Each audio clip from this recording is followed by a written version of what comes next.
Pemirsa, 4 pelaku spesialis pencurian rumah kosong ditangkap polisi. 1 orang terpaksa dilumpuhkan karena mencoba melawan petugas. Aksi pencurian ini viral di media sosial karena 4 pelaku terekam CCTV saat menggondol lebih dari 200 gram emas.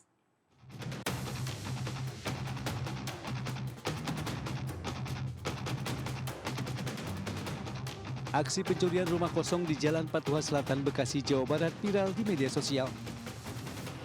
4 pelaku yang datang dan pergi menggunakan sepeda motor terekam CCTV. Sebagian pelaku ternyata merupakan residivis atau mengulang aksi kejahatan yang pernah dilakukan. Polisi yang melakukan penangkapan juga mengamankan barang bukti sepeda motor dan senjata tajam. Sementara 200 gram emas telah dijual oleh pelaku. Ketika sedang melakukan pengembangan ya terhadap TKP yang menjadi tempat kejadian kriminal yang dilakukan oleh para tersangka, salah satu pelaku berupaya untuk melawan petugas dan melarikan diri, sehingga saat itu juga pelaku memberikan tindakan tegas struktur terhadap salah satu pelaku tersebut. 4 pelaku dan barang bukti kini diperiksa di Mapolda Metro Jaya. Dari Jakarta Selatan, Den Helmi Sajangbati, iNews melaporkan.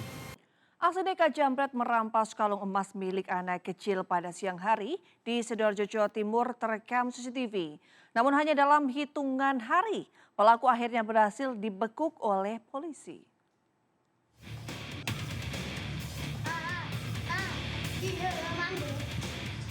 CCTV di Jalan Pasar Wisata Sedati, Sidoarjo ini merekam aksi jambret kalung emas milik seorang bocah.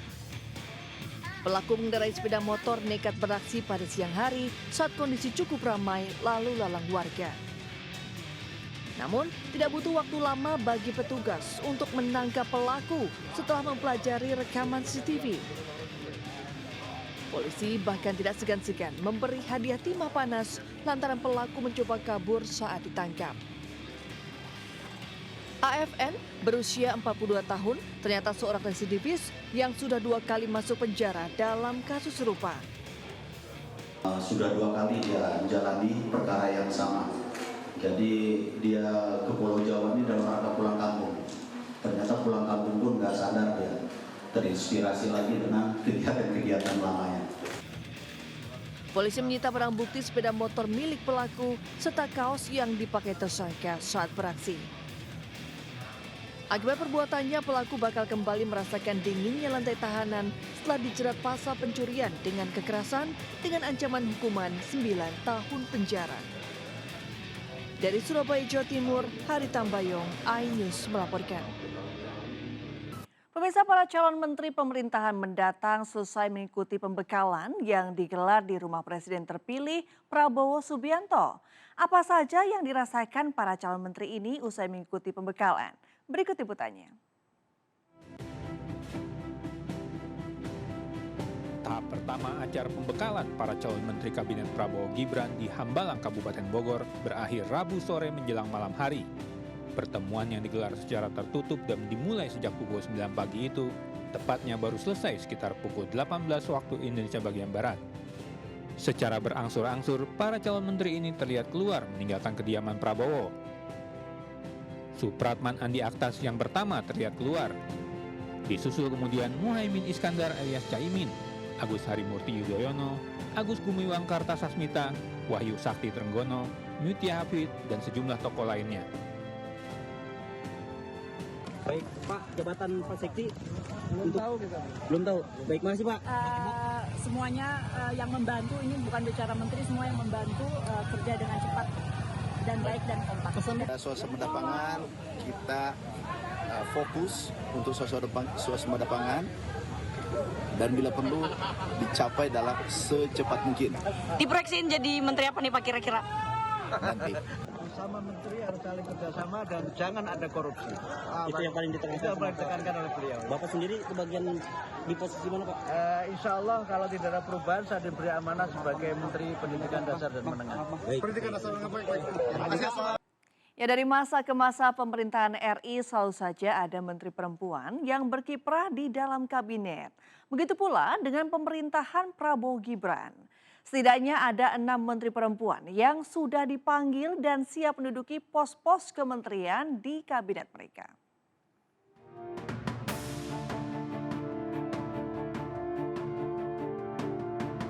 Dari 49 tokoh yang telah dipanggil Presiden terpilih Prabowo Subianto untuk menduduki pos-pos kementerian dalam kabinetnya, terdapat 6 calon menteri perempuan. 6 calon menteri perempuan yang digadang-gadang menjadi Sri Kandi ini berasal dari berbagai kalangan. Menteri Keuangan Sri Mulyani menjadi satu-satunya Sri Kandi di era Jokowi yang bakal berlanjut hingga ke era Prabowo. Wanita bernama lengkap Sri Mulyani Indrawati ini diminta secara langsung untuk melanjutkan posisi sebagai Menteri Keuangan. Dari ranah partai politik ada Mutia Hafid. Politisi Partai Golkar ini mengaku diminta Prabowo untuk memperkuat kabinet pemerintahan yang baru sesuai dengan bidangnya. Namun Mutia belum bersedia mengungkapkan posisi kementerian apa yang akan didudukinya. Prabowo juga menjaring calon menteri wanita dari kalangan Nahdlatul Ulama atau NU. Wanita itu adalah Arifah Khoiri Fauzi. Sekretaris PP Muslimat NU ini enggan menjelaskan pos menteri apa yang akan didudukinya. Di jajaran pengusaha atau profesional, ada nama Widianti Putri Wardana. Komisaris Telaga Priba Agro ini masuk calon menteri Prabowo dari kalangan profesional. Selain kalangan profesional, pejabat Gubernur Papua Tengah Ripka Haluk juga termasuk yang bakal digandeng Prabowo. Hanya saja Ripka belum bersedia menyebutkan secara spesifik pos menteri apa yang akan ditanganinya. Yang terakhir adalah Veronica Tan. Banyak yang tidak menduga Veronica yang merupakan mantan istri Gubernur DKI Basuki Cahayapurnama alias Ahok ini bakal dipanggil Prabowo. Yang pasti saat menjadi istri Ahok hingga kini Veronica memang menjalankan program pemberdayaan dan anak-anak. Oleh Prabowo, ia diminta mengurus ibu-ibu dan anak-anak yang belum mendapat perhatian. Seperti apakah kiprah para calon Sri Kandi era Prabowo ini? Apa gebrakan baru yang akan mereka lakukan untuk kemajuan negeri ini? Kita lihat saja. Dari Jakarta, tim Liputan A-News melaporkan. Ya pemirsa, beberapa hari yang lalu Presiden terpilih Prabowo Subianto mengundang sejumlah calon menteri, wakil menteri dan kepala bagian ke rumahnya di Kertanegara, Jakarta Selatan. Hari Rabu kemarin, Prabowo mengundang para calon menterinya di rumah pribadinya di Hambalang, Kabupaten Bogor. Anda pasti penasaran seperti apa 2 rumah pribadi Presiden terpilih Prabowo. Berikut ulasannya.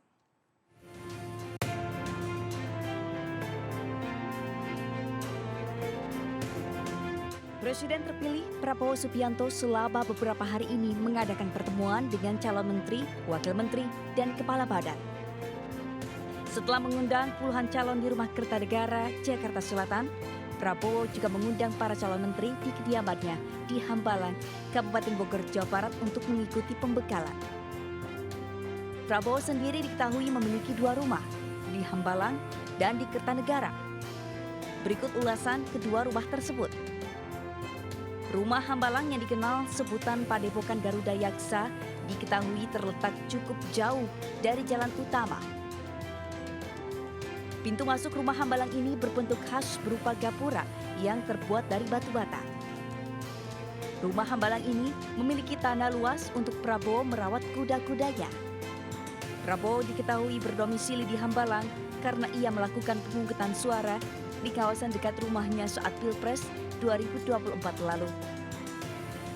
Selain Hambalang, Prabowo juga memiliki rumah di Jalan Kertanegara nomor 4 Jakarta Selatan. Rumah Kertanegara paling sering dijadikan Prabowo sebagai tempat menerima tamu-tamu politiknya.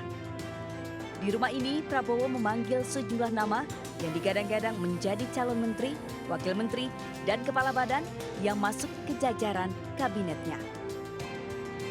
Tim Liputan A-News melaporkan.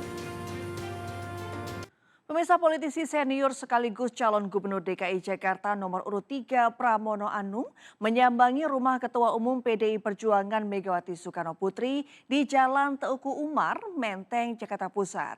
Belum diketahui pasti pembahasan yang dilakukan antara Pramono dan Megawati.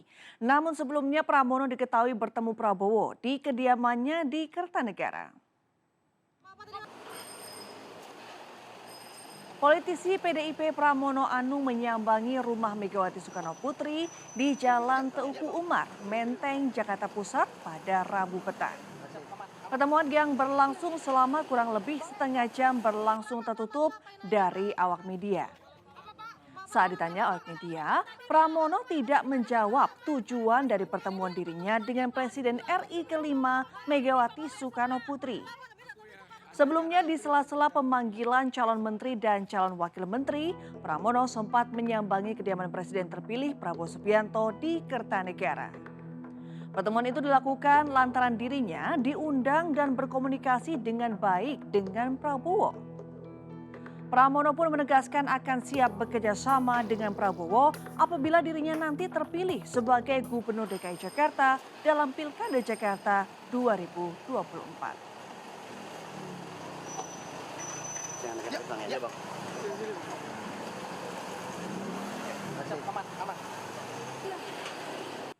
Pemirsa, Presiden Jokowi bersama Ibu Negara Iriana menjenguk cucu keenamnya anak Kaisang yakni Bebingah Sang Tansahayu di RSU Bunda Jakarta. Ya, usai tiba di Jakarta, Presiden Jokowi berkunjung ke RSIA Bunda Menteng Jakarta pada Rabu malam. Presiden Jokowi yang didampingi Ibu Negara Iriana menjenguk cucu keenamnya dari Kaisang Pangarep, Erina Gudono. Presiden Jokowi dan istri tiba sekitar pukul 20:35 WIB. Ini pertama kalinya Presiden Jokowi melihat secara langsung Bebingah Sang Tansahayu sejak kelahiran cucunya pada hari Selasa kemarin. Diketahui sebelumnya Presiden Jokowi Rabu kemarin melakukan kunjungan kerja di beberapa daerah di Sumatera Utara. Jokowi meresmikan sejumlah infrastruktur di Sumatera Utara.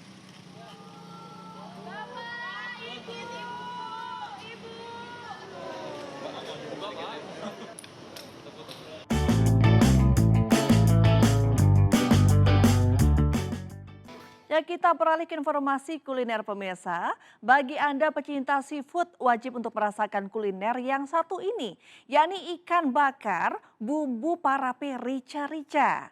Rasa ikan segar yang dibakar ditambah bumbu parape dan rica-rica dijamin semakin menggugah selera makan Anda.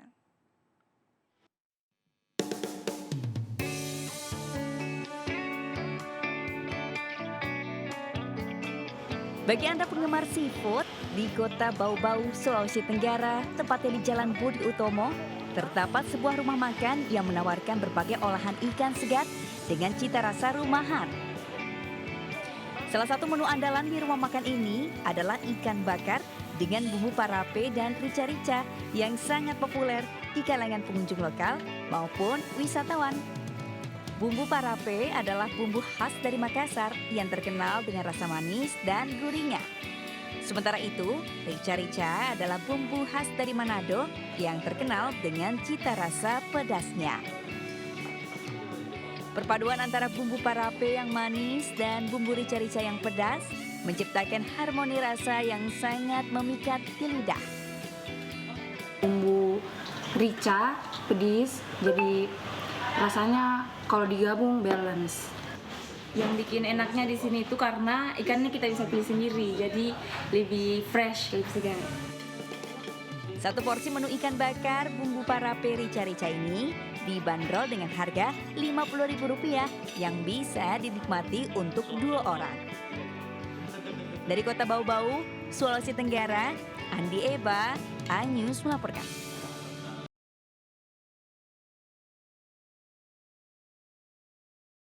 Pemirsa, DPR RI menggelar fit and proper test untuk calon Kepala Badan Intelijen Nasional atau BIN Muhammad Herindra.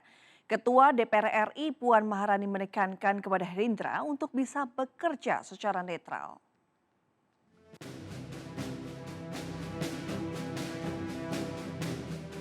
Kegiatan ini dihadiri oleh seluruh pimpinan parlemen, baik Puan Maharani sebagai Ketua DPR RI dan juga Wakil Ketua DPR RI.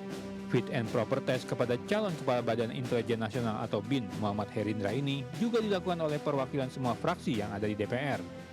Kendati dilakukan secara tertutup, hasil fit and proper test atau uji kelayakan ini diumumkan langsung oleh Puan Maharani. Menurut Puan, fit and proper test calon kepala BIN kali ini sangat menekankan pada pentingnya menjaga stabilitas dan keutuhan NKRI serta bekerja secara netral. DPR bersama dengan tim perwakilan dari semua fraksi, 8 fraksi yang ada di DPR melakukan pertimbangan atau fit and proper terkait dengan calon kepala BIN atas nama Bapak Muhammad Herindra. Nyatakan Bapak Muhammad Herindra sebagai satu-satunya calon kepala BIN dinyatakan kami terima untuk bisa dilantik pada tanggal 20 Oktober, yaitu presiden yang akan datang, yaitu Presiden Prabowo Subianto. Intinya kita harus berkolaborasi dari semua stakeholder ya. Intinya kita harus tetap menjaga keutuhan negara Republik Indonesia. Itu aja dari saya ya. Sebelumnya, Presiden Jokowi telah memberhentikan Budi Gunawan sebagai kepala BIN. Sebagai gantinya, Jokowi menunjuk Muhammad Herindra yang saat ini masih menjabat Wakil Menteri Pertahanan Prabowo Subianto. Herindra sendiri merupakan lulusan Akademi Militer atau Akmil dan pernah menyabet penghargaan Adi Makayasa. Karir kemiliteran Herindra pun terbilang cukup moncer. Sebelum menjadi Wakil Menteri Pertahanan, ia pernah diangkat sebagai Kepala Staf Umum atau Kasum TNI di masa Panglima TNI Marsikal Hadi Cahyanto pada tahun 2020. Dari Jakarta, tim iNews melaporkan. Cagup Jakarta nomor urut 1 Ridwan Kamil menghadiri acara Jakarta Awet Muda yang digelar oleh politisi muda Kim Plus dan profesional muda.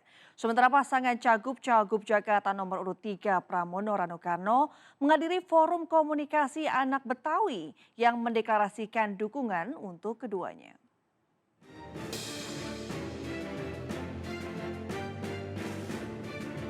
Calon Gubernur Jakarta nomor urut 1 Ridwan Kamil menghadiri acara Jakarta Awet Muda yang digelar oleh politisi muda Kim Plus dan profesional muda di kawasan Ampera, Pasar Minggu, Jakarta Selatan. Dalam acara, Ridwan Kamil mendengarkan berbagai curhatan tentang persoalan yang kerap dihadapi anak muda Jakarta. Acara Jakarta Awet Muda itu digelar atas inisiatif para anak muda dengan tujuan menjadikan Jakarta kota yang inklusif dan ramah bagi generasi muda, khususnya generasi Z dan milenial. Menurut Ridwan Kamil, kegiatan yang digelar para anak muda Jakarta itu sangatlah baik dan aspiratif.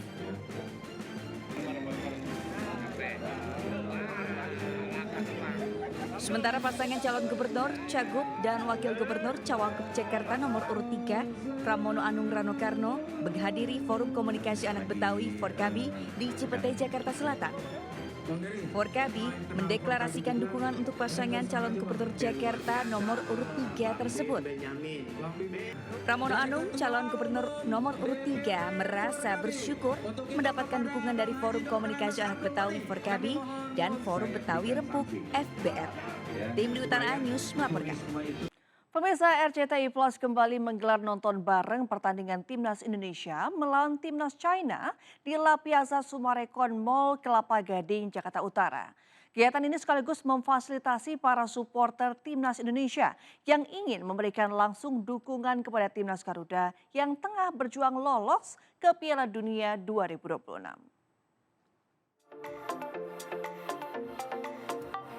Bertajuk Off Air Super Show Sport Garuda di Dadaku, RCTI Plus kembali memanjakan para penggemar sepak bola Indonesia dengan menggelar nonton bareng pertandingan kualifikasi Piala Dunia 2026 antara Timnas Cina melawan Timnas Indonesia.